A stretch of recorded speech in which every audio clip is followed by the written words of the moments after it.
Hello and welcome to a quick look at some of the enhancements to lighting in Arma 3. Of course, lighting itself is quite a general topic, so what we'll do is pick out a few elements and identify some of our favourite improvements, kicking things off with the day-night cycle.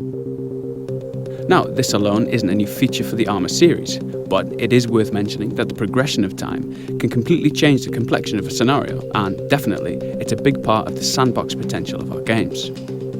Something that is new, however, is the enhanced richness of the nighttime scenes. The improvement to the way the engine handles HDR has enabled us to overhaul the feeling of darkness in Arma 3. Vehicles particularly take on a whole new complexion, and the detailed ground surfaces really come into their own, cast in this kind of light. Now, these chem lights are one of my favourite new features. They offer a splash of colour to the night, illuminating and tinting the objects around them, as you can see on the barrel of this weapon as I move around using the new tactical pace, alluded to in an animations feature a few weeks back. So, if we take a look at the same scene, but now from a little further away, we can really begin to see the differences that the number of lights in a scene can make. The flashing lights there are from a chopper, and the sweeping beam is its searchlight. Moving further out still, we're able to keep the whole structure of the airbase in the scene, which you might imagine is great for navigation or indeed acquiring targets. In our Stratus showcase, we saw a glimpse of the new muzzle flashes. Now let's take a look again, this time using something with a little more punch.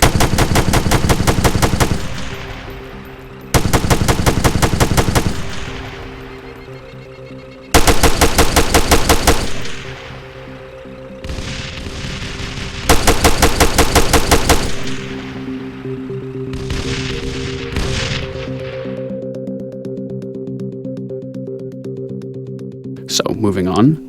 Yes, for those paying attention, we're not underwater quite yet, but what you're seeing here is a peek at some of the content we've prepared for the presentations at this year's E3.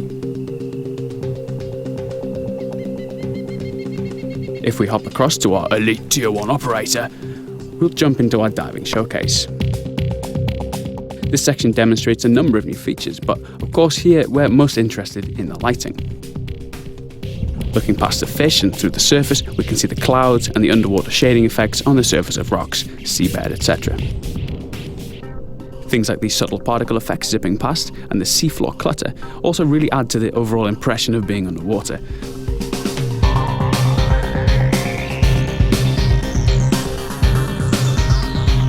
Okay, skipping ahead a little, we can spot some of the underwater mines. A wreck, obligatory tuna fish, an STV just to the left behind that rock, and of course some Op4 divers.